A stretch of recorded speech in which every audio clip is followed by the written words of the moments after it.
The Last Call of Yumenglong, a star's cry for help ignored. The entertainment world was left reeling after the sudden and tragic death of beloved actor and singer Yumenglong. Fans across the globe mourned not only the loss of a gifted artist, but also the mystery and pain that surrounded his final moments. What has now come to light is both haunting and heartbreaking. Yu's very last phone call, where he allegedly confided in a trusted friend that he was being molested, harassed, and tormented by forces he felt powerless to escape. The desperate cry for help may have been the most important message he ever delivered, yet it tragically fell into silence, buried under the chaos of his untimely end. In the hours leading up to his death, Yumenglong was reportedly restless, distraught, and consumed by a storm of emotions he could not contain any longer. Sources close to him have revealed chilling details about that final call, which now paints a vivid picture of a man cornered by his fears, yet determined to let someone, anyone, hear his truth before it was too late. His words were fragmented, trembling with both anger and despair, but the weight of them remains unforgettable. He said he was being molested. Not once, not as a rumor, but as a terrifying reality he had endured in silence. Those who knew you best describe him as a gentle soul with a kind smile that could disarm even the coldest heart. He built his reputation on charm, humility, and a rare purity in an industry often corrupted by greed and politics. Yet behind that glowing facade was a man who struggled privately with pressures far beyond the cameras. He was adored by millions, but his fame came with a heavy price, one he was never fully prepared to pay. According to the account of his friend, Yu's last call was laced with fear.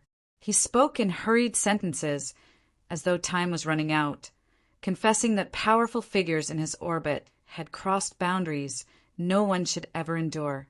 He said his body and soul had been violated, and the burden of carrying such a secret was crushing him. What makes this revelation even more devastating is that it was not a vague suggestion or coded plea.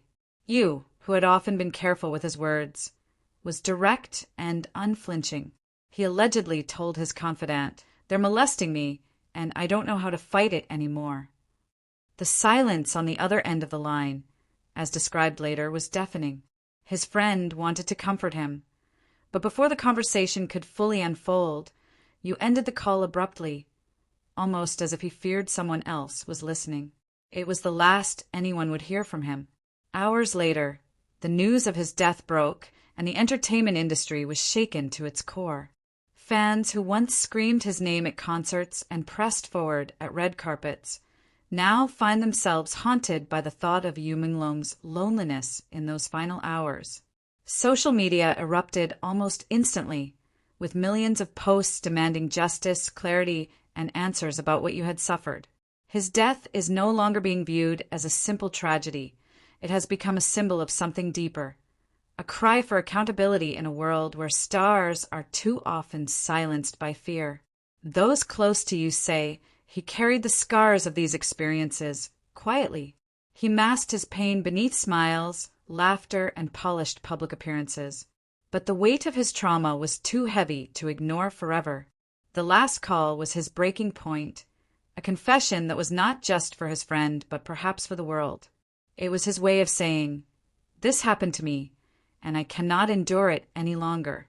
That in itself is a truth too powerful to be brushed aside. The entertainment industry has long been plagued with whispers of exploitation, abuse of power, and unspoken coercion. Many young artists, eager to chase their dreams, fall prey to figures who promise success but demand unspeakable things in return. Yumenglong, with his boyish innocence and wide-eyed trust in the world, may have been one of those victims. And yet, what makes his story so haunting is not just that he was taken advantage of, but that when he finally dared to speak, no one was able to save him. In the days following his passing, fans have gathered in vigils, holding candles and portraits of Yu as they chant his name. Some weep openly, others sing his songs softly into the night. For them, Yu is not just another celebrity lost to tragedy. He is family. His pain feels personal, His cry for help echoes in their hearts. The idea that he died carrying such a burden has ignited a movement, one where fans are not only mourning but demanding change. They want investigations, transparency, and acknowledgement of the horrors you faced. They believe he should not have to suffer in vain.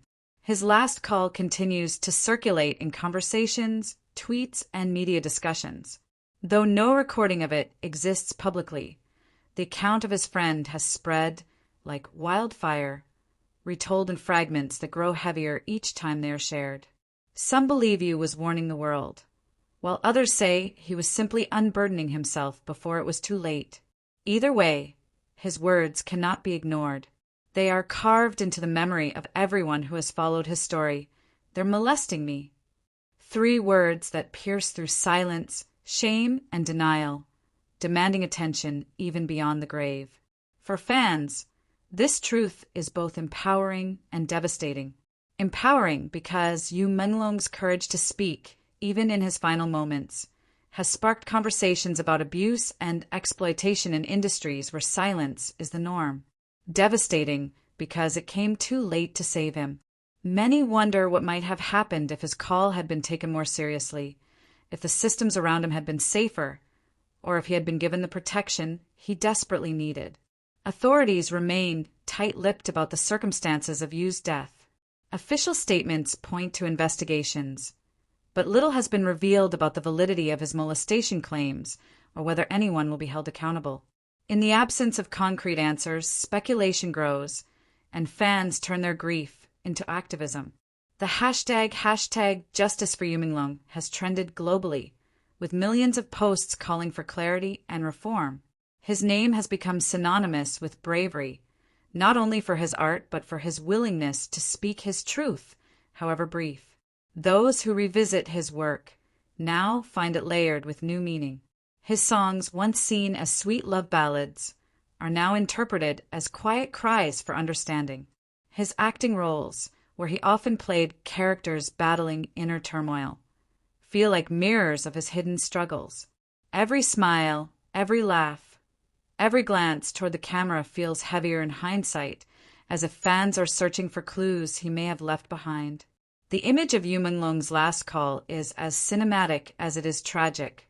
Picture a quiet room, dimly lit, with the star pacing back and forth, phone pressed to his ear, voice trembling with urgency.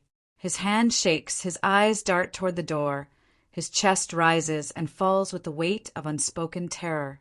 In that moment, he is no longer the adored celebrity, but a vulnerable young man, begging someone to understand his pain. That is the image fans cannot forget, the moment that redefines his legacy forever. And perhaps that is what hurts most of all. MENGLONG'S legacy will not just be about the joy he gave, the songs he sang, or the characters he brought to life. The days following MENGLONG'S death felt like the world had shifted into slow motion. Streets that once echoed with the excitement of his concerts and fan gatherings now became quiet rivers of grief, lined with flowers, candles, and handwritten notes. Fans held each other in trembling arms, whispering the same words over and over. He cried for help. Why didn't anyone hear him? That unanswered question gnaws at the hearts of millions, and the image of his final call has become a permanent scar on the memory of those who loved him. Those who imagine his last night see it like a scene from a tragic drama. MENGLONG alone in his room, staring at his phone, hesitating for what felt like eternity before pressing the call button, his fingers trembling, his chest tightening, his mind screaming with thoughts too heavy for him to contain. When his friend finally answered, there was a moment of silence where he almost hung up, almost swallowed the truth one last time. But then his voice broke through, uneven, shivering, full of raw fear. "They're molesting me," he said, words sharp like broken glass. In that instant, he was not the dazzling star millions adored, but a young man at his breaking point, begging for someone to understand the unbearable weight of his suffering. The tragedy of that moment lies not only in the words themselves, but in what followed, the abrupt silence when he ended the call, as if someone had entered the room or as though he realized he had said too much. The call wasn't just a confession. It was a plea, a lifeline thrown into the darkness, hoping someone would grab it before he sank completely. Hours later, when the world learned he was gone, that phone call transformed into a relic of lost chances, a fragment of truth too painful to ignore. Fans replay the moment in their minds as if they had been there themselves. They picture him gripping the phone tightly, tears slipping down his face, pacing in tight circles as if the walls were closing in on him. They hear the quiver in his voice, the desperation that no song, no performance, no smile could ever mask. It is a scene that clings to them in the quiet hours of the night, when grief turns into rage and love transforms into determination. For them, his pain has become their cause. The wave of grief quickly turned into a movement. Across the world, fans began organizing vigils, protests, and online campaigns, determined that Yumenglong's story would not be buried beneath official silence. Hashtags surged across every platform, with hashtag #JusticeForYumenglong, hashtag Hear His Cry, and hashtag Stop the Silence trending in dozens of countries. People who had never met him wept as if they had lost a brother. Survivors of abuse shared their own stories, saying that Yu's last call gave them the courage to speak. His death was no longer just about one man. It was about every unspoken cry, every ignored victim, every soul that had been silenced by fear. Those close to him speak of the quiet details that now feel like signs. The way his eyes sometimes lingered in sadness, even when his lips formed a smile. The way he would pause before interviews, as if bracing himself for questions he could never answer truthfully. The way he often wrote lyrics that hinted at shadows hiding beneath the light. Fans now pore over his old songs, finding lines that sound like secret confessions. Each lyric feels heavier, every note a clue that he had been reaching out all along. The industry, however, remains guarded. Official statements are cautious, vague, wrapped in carefully chosen words that reveal nothing and promise even less. But silence is no longer enough. Each day, the chorus of voices demanding answers grows louder, more unrelenting. Celebrities have begun to speak out, some cautiously expressing condolences, others daring to question the system that allowed such abuse to flourish unchecked. Behind the polished facades, whispers of corruption, power struggles, and hidden crimes seep into public conversation, fueled by Yu's final words. What makes his story so haunting is not just the abuse itself, but the sheer loneliness of his last moments. He was a man surrounded by millions of fans, yet in the end he stood alone in his pain. The contrast is unbearable, the bright lights of the stage versus the dim silence of his final room, the roar of adoring crowds versus the trembling whisper into a phone. It is this sharp divide that makes his story unforgettable, that keeps fans awake at night, asking themselves how someone so loved could feel so abandoned. In vigils across cities, fans have recreated that moment as a form of tribute. They hold up their phones in the air, screens glowing like stars, whispering together into the night, "We hear you, Menglong." Some write his last words on posters, painting them across city walls in bold red letters. Others sing his songs with tears streaming down their faces, voices breaking but uniting in harmony. It is a collective promise that his pain will not fade into silence, that the world will not look away again.